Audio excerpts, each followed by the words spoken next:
Bonjour à tous, chers élèves et chers amis du site aufonddelaclasse.com. Dans cet épisode, nous allons vous présenter notre série de podcasts consacrée au roman de l'abbé Prévost, Manon Lescaut.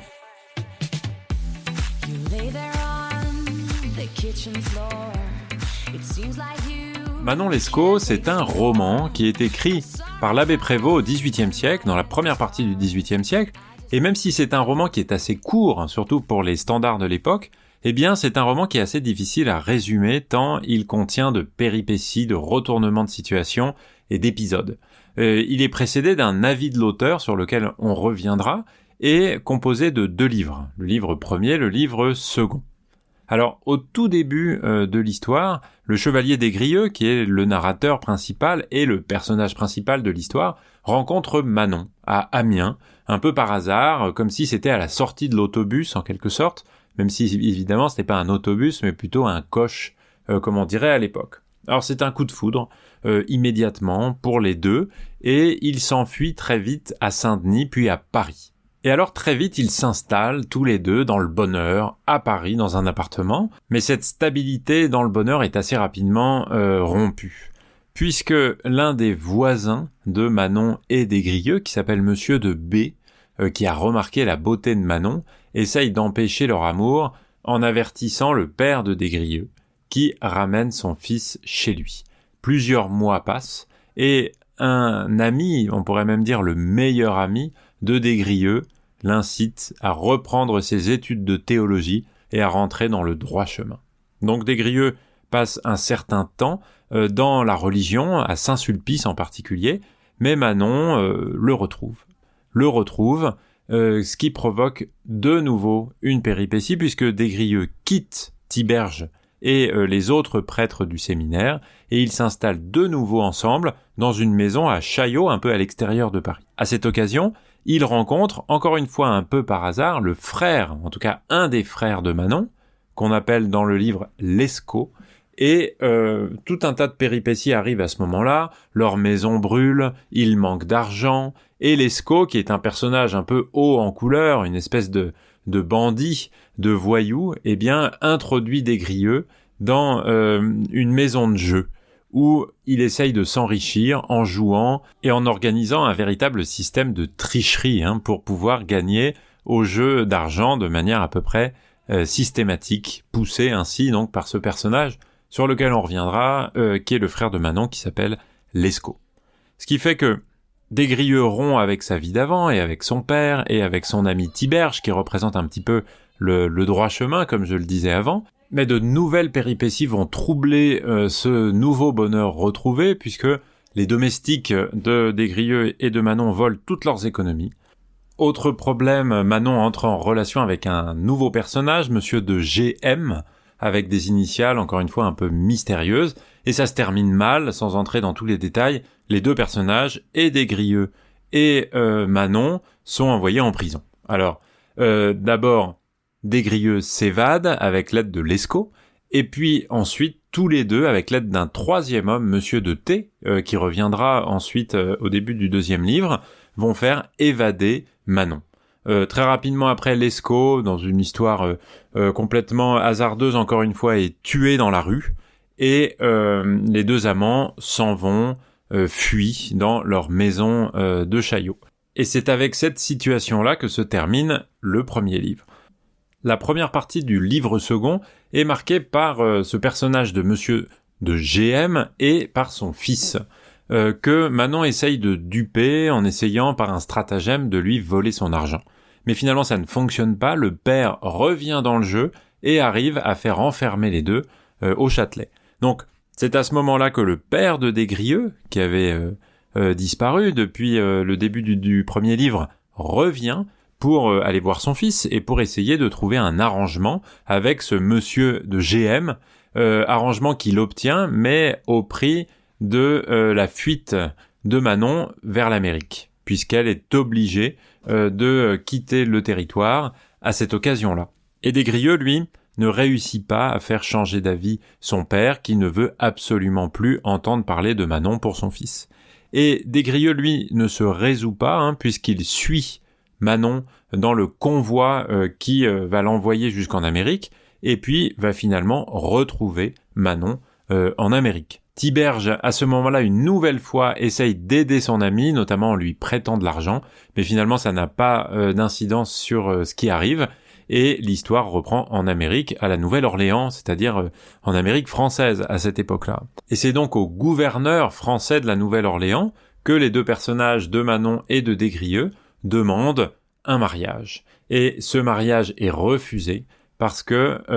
le gouverneur a un neveu, et ce neveu aime Manon. Il y a donc un duel entre Des-Grieux et le neveu, à la suite duquel les deux amants fuient, ne pouvant plus rester dans la ville de la Nouvelle-Orléans, dans le désert, dans les grands espaces de la Louisiane. Manon, à ce moment-là, meurt dans les bras de Des-Grieux à l'occasion d'une scène évidemment pathétique, et quelque temps après, Tiberge, le grand ami de Des-Grieux, arrive à la Nouvelle-Orléans et ramène son ami Des-Grieux en France. Et c'est à ce moment-là qu'on retrouve le narrateur du tout début, puisque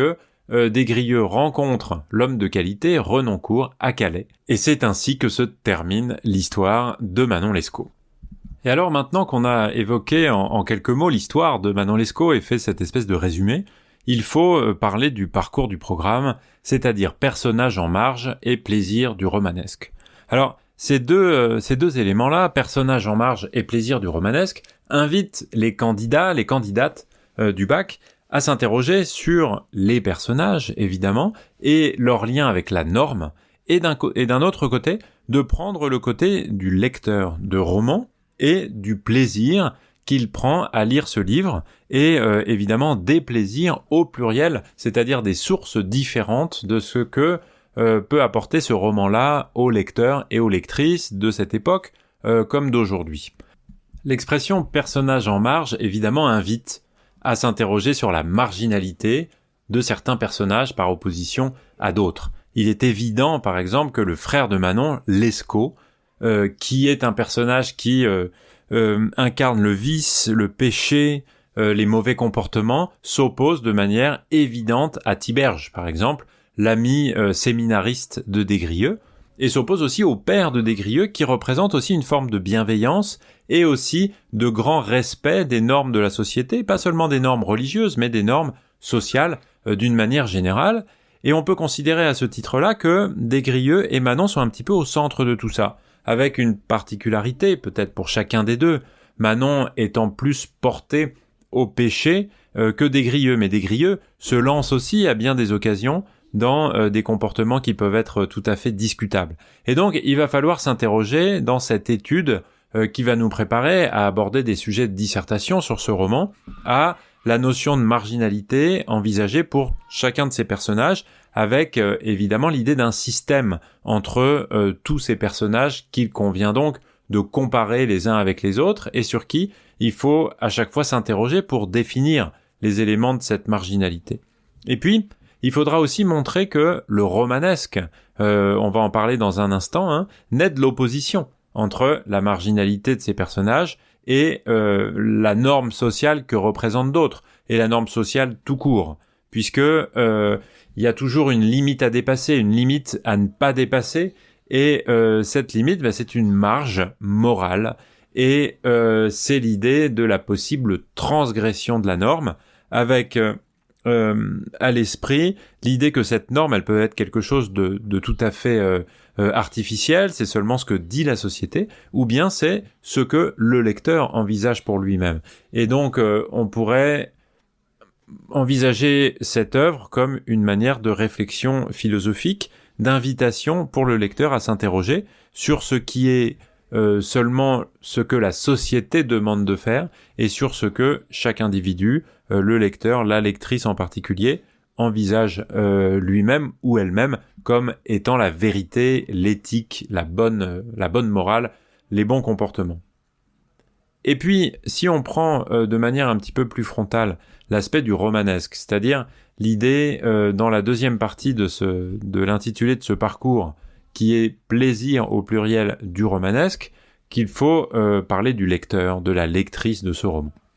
Romanesque, l'adjectif est intéressant parce que ça veut dire tout simplement ce qui appartient au genre du roman. Un livre romanesque. Après tout, on peut le prendre seulement comme ça. Mais romanesque, ça veut dire aussi que c'est quelque chose qui utilise les recettes du roman, c'est-à-dire qui fait appel à l'imagination, aux rêves, aux sentiments. On peut avoir envie d'une vie romanesque. Romanesque est ce qui est digne de figurer dans un roman, parce que ça a un caractère pittoresque, parce que c'est singulier, parce que ce n'est pas banal, parce que ça excite l'imagination, que c'est captivant, que c'est original, que c'est un peu extraordinaire, que ça évoque le genre du roman, justement, pour ces aventures extraordinaires, ces surprises, ces péripéties nombreuses, ces retournements de situation, ces rebondissements, tout ce qui est imprévu, et tout ce qui peut aussi être en lien avec une destinée un peu exceptionnelle, un peu incroyable, complètement différente du commun. Au cours de cette étude, on va donc s'interroger sur le fait que le romanesque peut provenir des personnages, de leur marginalité, de leur destinée particulière. On va pouvoir considérer que le romanesque des personnages eux-mêmes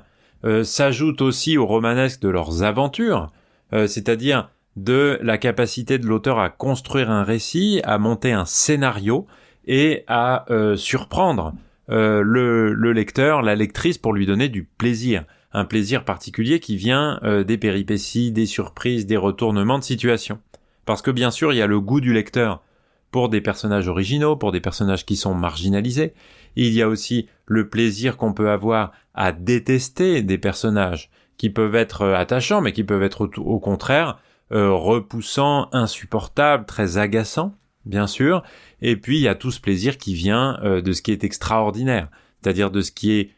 complètement imprévu, incroyable et qui peut paraître complètement invraisemblable, en particulier dans l'enchaînement des situations qu'on trouve dans Manon Lescaut. Et puis, bien sûr, il y a le plaisir du pathos, on peut dire le plaisir du pathétique, le plaisir de pleurer, d'être triste, de s'identifier avec des personnages dont la destinée, à certains moments en tout cas, est extrêmement tendue et très difficile, et en particulier pour des Grieux ou dans certaines situations pour Manon, vivent des moments qui sont psychologiquement, on va le dire comme ça, très très compliqués. Et puis, bien sûr, il va falloir s'interroger dans ce livre, notamment à partir de l'avis de l'auteur qui est au tout début de ce livre, sur la place de la morale. Parce que dans ce roman, évidemment, il y a un certain nombre de transgressions à la loi morale, à l'éthique de la société de l'époque, ou à l'éthique du lecteur ou de la lectrice qu'on peut être encore aujourd'hui, et on peut s'interroger sur la visée ou sur l'effet, tout simplement, de ce livre. Dans la mesure où ce livre a un effet un petit peu ambigu, puisqu'il présente la marginalité et les comportements un peu déviants de ces personnages comme quelque chose de mauvais,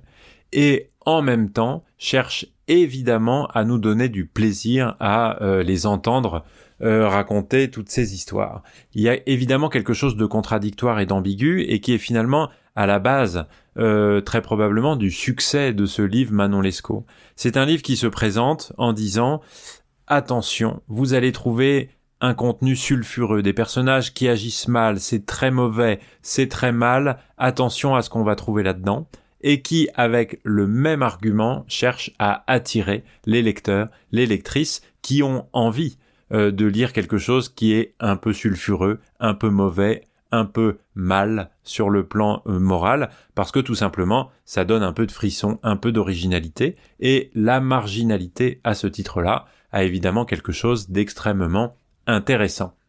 Voilà en tout cas ce que je souhaitais partager avec vous pour cette courte présentation du roman Manon Lescaut et du parcours au programme. Vous pouvez retrouver un certain nombre de choses sur le site www.aufonddelaclasse.com. Je vous dis merci beaucoup de m'avoir écouté et à très bientôt. Ciao ciao.